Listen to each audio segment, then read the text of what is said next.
What's poppin' T Squad? It's me, Keisha, and I'm here with my all tea, all shade, Married to Medicine, Season 8, Episode 16 review. Disclaimer for all of the new T Squad members. Over here on this channel, we have fun. This is entertainment. This is just pure comedy jokes, joning, fun. Nothing I say on here is to be taken seriously. I do my reviews and then I go back to my regular job, which is being a national best-selling author, per the book boxes in the back. So for all of you who did order a Dream 2 book box, they're on the way, as well as my birthday box. But please, this is just pure fun over here. Don't get your panties in a bunch. Enjoy yourself. Have fun. Don't be disrespectful. Yeah. All right, because the block is hot. The block is hot. All right.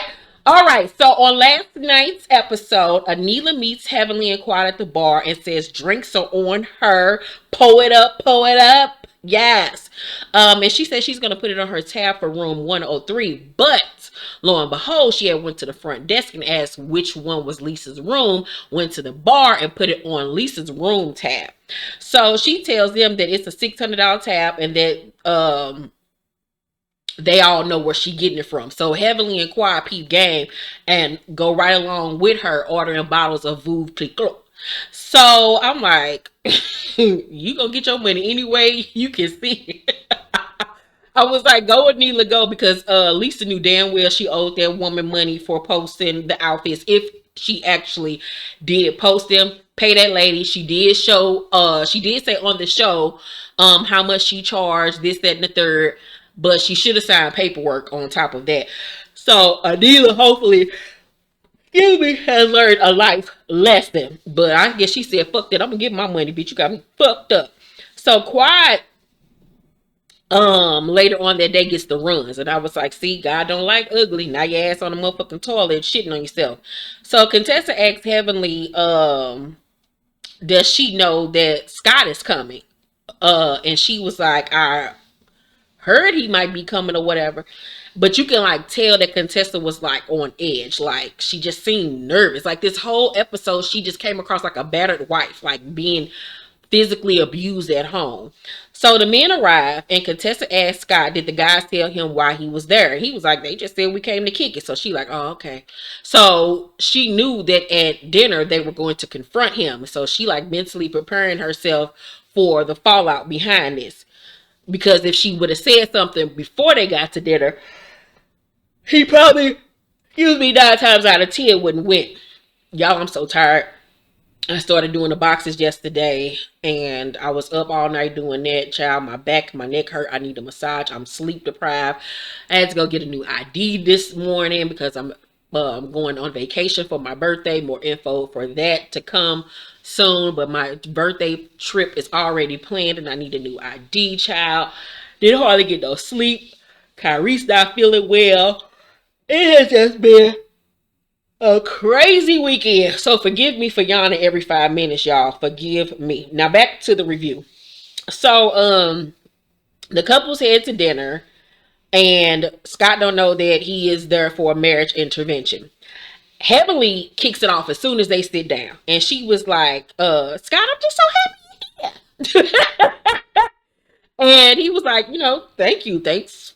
I'm happy y'all happy I'm here. Like he looking like the fuck, like why she singled me out saying that she happy that I'm here. So he already kind of put off. So she was like, we got some questions for you, Scott. And so he looking like the fuck. And so he even like leans over to Simone leaned over to him, was like, you're not on the hot seat or whatever. And he was like, it seemed like it. That's how she coming at me. Excuse me, y'all. Oh, once I get to y'all's, baby, it's like Pringles. Once you pop, you can't motherfucking stop. God damn. So Contessa then admits to him that she opened up to the girls about, their marriage issues. So Scott, immediately was on the defense. It was like, every marriage has difficulties. Quad was like, but when your marriage is in dire need. And he was like, what are you talking about? We communicate. What you talking about dire need? She has me. I got her. She got me. We know that. She knows that. Do you know that? I was like, God damn, nigga, calm down. Oh, shit, if I didn't, I do.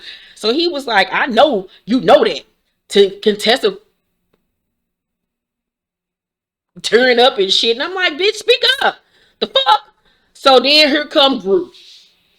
You know, she just got to get her 2 cents in because she think that she a medical goddamn therapist or whatever. And I know a lot of you don't understand where I get the term Groot from. A lot of you all must not be Marvel comic superhero fans.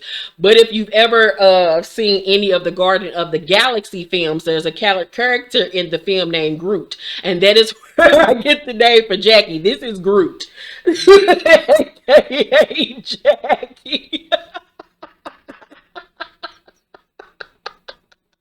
It looked dry and brittle, just like her ass. So Groot is a tree. So that's why I call Jackie Groot, because she just looked dry and just starch, baby. So Groot come in the conversation, was like, let her answer that. And Scott was like, she knows it. She ain't got to answer it. I know her. I know this woman heart. I'm telling you, do I not know your heart? Come here and let me tell you, I know your heart and you know my heart. So at this point, he get up. And I'm like, as soon as he was like, come here and let me tell you, I was like, damn, is he about to go punch her ass in the face? Because she got her ass up real quick. She was immediately started crying and shit. And Scott was like, we've been through hard shit. This ain't nothing. This a bump in the road. And Contessa's like, I'm sorry I got y'all involved in this. I'm so sorry. So then he come around the table and grab her. And Contessa was like, I was just talking to them. I wasn't trying to be like, he was like, please, ain't nobody over their marriage counselors. And Contessa was like, I'm sorry. And then here go to Anila. Anila was like, wait, what the fuck just happened here? Child, it was like we was watching something off a Lifetime, baby. I think one of the reasons why Contessa has not left him is because he isn't physically abusive towards her from what we see, but he's very much mentally abusive to her. And so I think that she equates it not being as bad because it's not physical.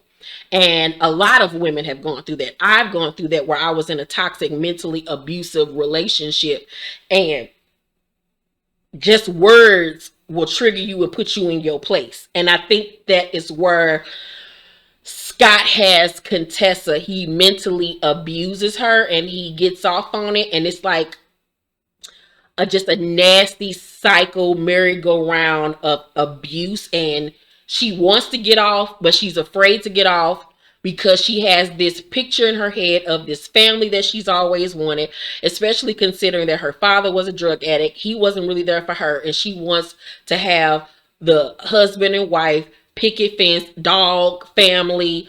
You know, I'm a doctor, he's a doctor. She wants that, and she doesn't want to give up on her marriage, and she doesn't want to give up on her marriage because of the children as well. But the same things that you grew up seeing that had a negative impact on you, now your children are going through, but in a different way. But the results are all still the same. You know what I'm saying? It's still going to leave scars on your children. You don't think them kids know? Your kids is going around the house saying, Daddy got a girlfriend. Like, how much more do you got to go through? Like, Jesus Christ. And in the way that he speaks at her and controls her with his words, just imagine if he added a physical abuse on top of it. And so, Toya says the fact that she couldn't respond when he was sitting there putting the words in her mouth told me everything I need to know. Groot said, yeah, he said we've been through this and she's okay. So Scott and Contessa are over by the golf course about to head back to the hotel. And he was like, sometimes I don't show it, but I do have your back. So they hug each other, but you can tell she was very withdrawn. She really didn't seem like she wanted to hug him back. It was just very weird. Where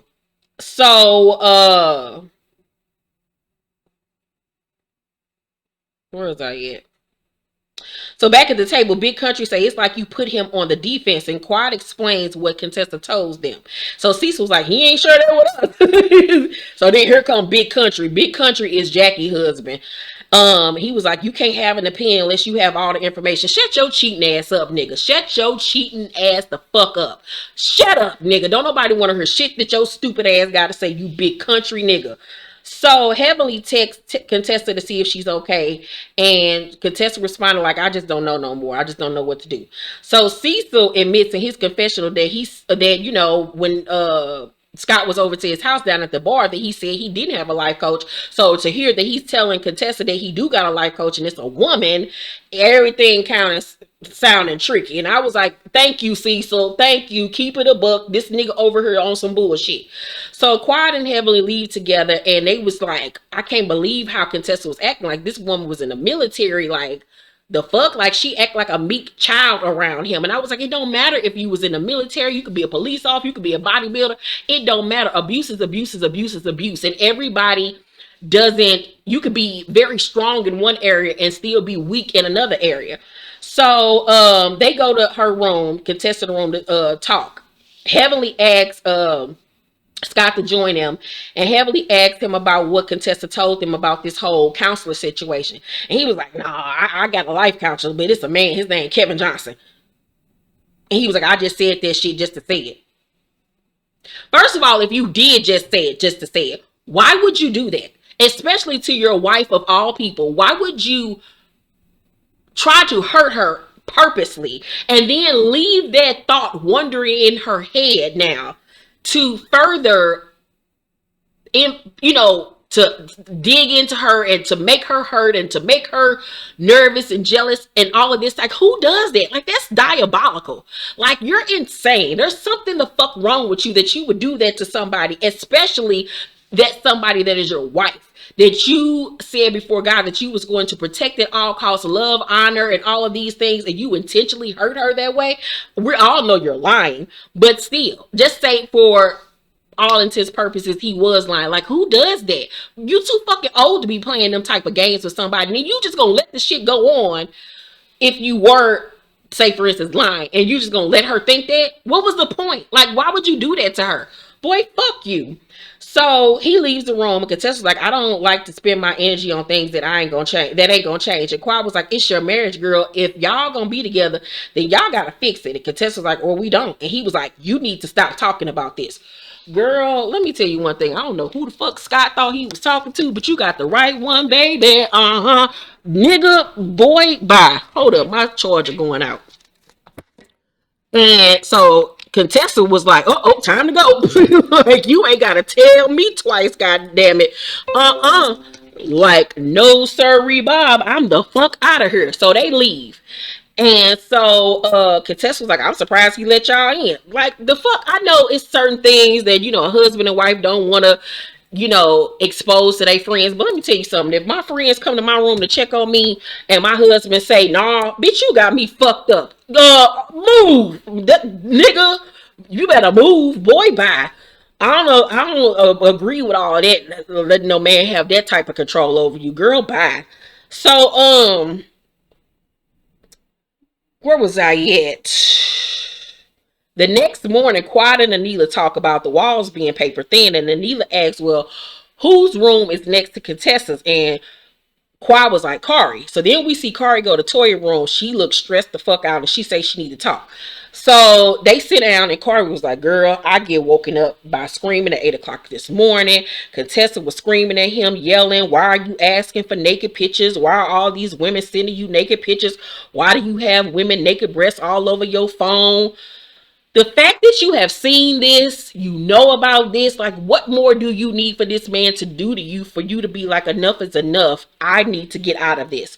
So Toya was like, what the fuck are you talking about? Because Toya is shocked. So Kari was like, he got other women that are sending him naked pictures of themselves that he requested. Toya was like, did you hear him deny it? And Kari was like, no, he's denying everything. He just he's saying like it just appeared on my phone. I don't know how it got there. And then the fact that you're trying to play head games once again and try to act like, oh, the shit just came to my phone. I don't even know how I got that. Like, ain't nobody got time for that silly ass shit. I don't know if he's doing it just to punish her, to get a rise out of her, but whatever it is, I ain't got the time of day to be dealing with it. So, they then go to check on Contessa. Scott was like, oh, y'all can come on in. I've had my group conversation with the women. I'm good on that. So he leave. And I was like, yo, bitch ass, boy, bye. So Toya says to Contessa, we know you've been going at it all morning and she can hear you. And Contessa was like, you can hear me? And Car was like, yeah, girl, we just worried about you. So the camera crew tried to come in and Contessa slammed the door on and was like, no, no, no. But I'm like, girl, you still got your mic back on so we can hear everything that you're fucking saying. So you might as well let them fucking in. She's not dumb. She knew that damn mic pack was still on. I see the game you playing, Contessa. I see you, bitch. I see you. So Contessa was like, you act like you're interested, but then you're not interested talking about Scott. And so Carter was like, girl, he's fucking lying to you. And Contessa was like, I know, it's mental torture. Toya said he ain't gonna tell you the truth. And Contessa was like, never. He's never gonna tell me the truth. At this point, I feel like Contessa is going through it, but I also feel like Contessa is building a case against him that she can use in court to get money or, you know, custody of the children or get the house or whatever the case may be, because when they file, it's going to be probably for irreconcilable differences, cheating, or whatever the case may be. But yeah, mama is building a case on her behalf and she's playing the hurt victim role. But we're going to talk more about where she went wrong in this marriage as well.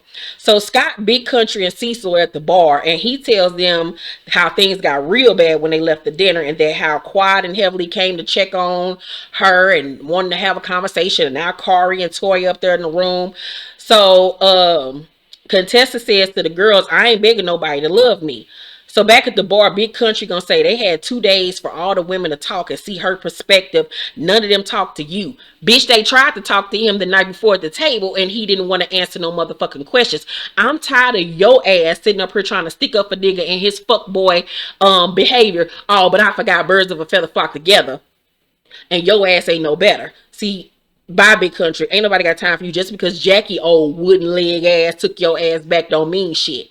So, Scott in his confessional with his wife sitting right next to him, looking dead in the eyes, like she just literally like there's no life in her. And he was like, you know, have I ever responded to a picture? I probably have. Bitch, ain't no probably. What you even saying it? You have. Just go out and say it. He was like, but as far as getting to know this person, nah. Nigga, that's cheating. That's cheating. And I don't bit more believe that it only went that far. I think that's the reason why you didn't hire that one girl to come work at y'all law offices, because you fuck with her. The fact that you had a picture of that woman in your phone says it all. You fuck with her. And you was like, nope, not gonna have her working in my motherfucking law, my practice. Too close to home, but I am gonna fuck with her. He fucked with that girl and probably God knows who else. So, and then the fact that he was just comfortable to say that shit, like, I'm like, wow. So Contessa just sitting there looking like swing low, sweet chariot, coming forth to carry me home. And then she looked like, I was your lover and your secretary, working every day of the week. Or I bust the windows out your car. Like, that's what she over there looking like. She just looked real sad. And it's just so sad to see a woman go through that, because I've had that same look on my face. Just dead and empty inside. So one of the producers asked Contessa in the confessional right next to Scott, Contessa, have you found any like pictures? And she was like, I don't have any insight on what he does or he doesn't do. The fact that you sitting up here saying some stupid ass shit like that about your husband, you have no insight on what your husband does. Girl, ain't nobody got time for you and Scott. Bye, Contessa. You just as fucking crazy as this nigga. So, I feel like Contessa went wrong in their marriage because she was out here trying to be all the man that she can be. Trying to be G.I. Jane and shit. Trying to be the next goddamn WWE diva. And I feel like as far as where she went wrong and the things that she did that affected their marriage negatively is constantly going back to school, open up a law practice, doing this, doing that, and leaving your husband at home to basically twiddle his thumb. And you know what they say, people who have idle time. Idle time, what they say, leads to the devil, or whatever that damn analogy is. Y'all know I don't never know my analogies, but y'all know what the fuck I'm saying, god damn it. So I think that's where she went wrong because she was trying to be superwoman and shit, trying to be on her Karen White time. If you were born in the 80s and you know about Karen White, I'm not your superwoman. I'm not the kind of girl that you can let down and think that everything's okay. Boy, I am only human. I'm only human. Oh, let me stop. Okay, but yeah, she was trying to be on her Karen White time, and I think that that was the downfall for her. And Scott protested, and I think when she constantly was leaving him, working all these hours, this, that, and the third, it pushed him away. And that doesn't give him a right to cheat on her. I would have rather for you to leave me before you get to doing all that. But I think that he started to cheat on her and he resents her.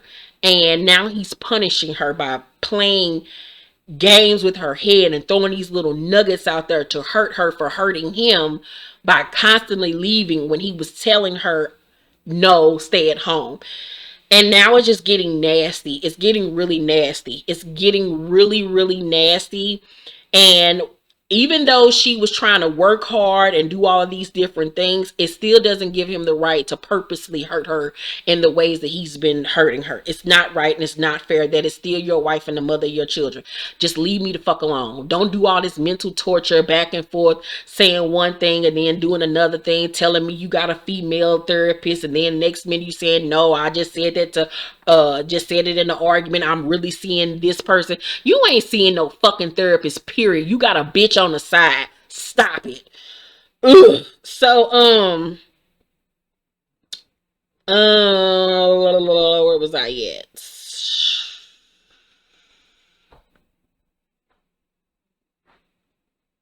So, the ladies go to check out. It's the last day. And Lisa's at the service desk, and they tell her that she got a $600 balance for drinks. She like, a $600 balance. Like, I don't even drink alcohol. Like, what the hell is going on? So Toya, of course, is standing there, sees what's going on, and knows exactly who did it. She immediately goes and grabs Anila and brings her over. So Lisa's like, do you know that when you put charges on someone else's bill, that's against the law? And Anila was like, well, you can pay me my invoice. So it was like, it's not about that right now. So Lisa was like, you tell the police that. And Corey was like, you're going to pay $300 and you're going to pay $300. Let's just squash this.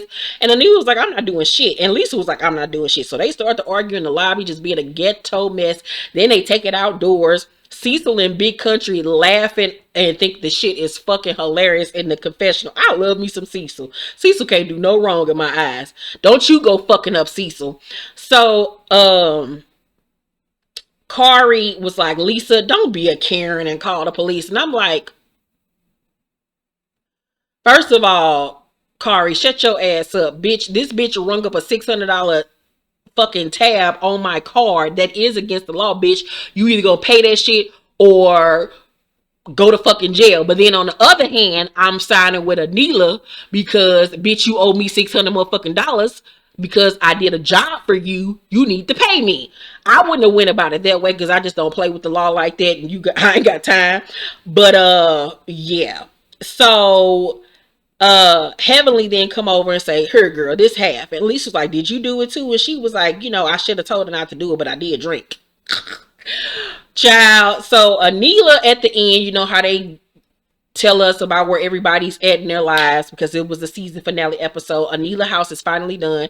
It's cute for what it is. Not really my aesthetic, but it's a beautiful home. Not Quad. Toya's house, however, is on the market, and she refused to say why it was on the market. And then at the end, we saw footage of Scott and Contessa on family vacations, acting like nothing is wrong. They're totally in love, and the rest of the cast is baffled by this because what the fuck is going on? It's like Dr. Jekyll, Mr. Hyde.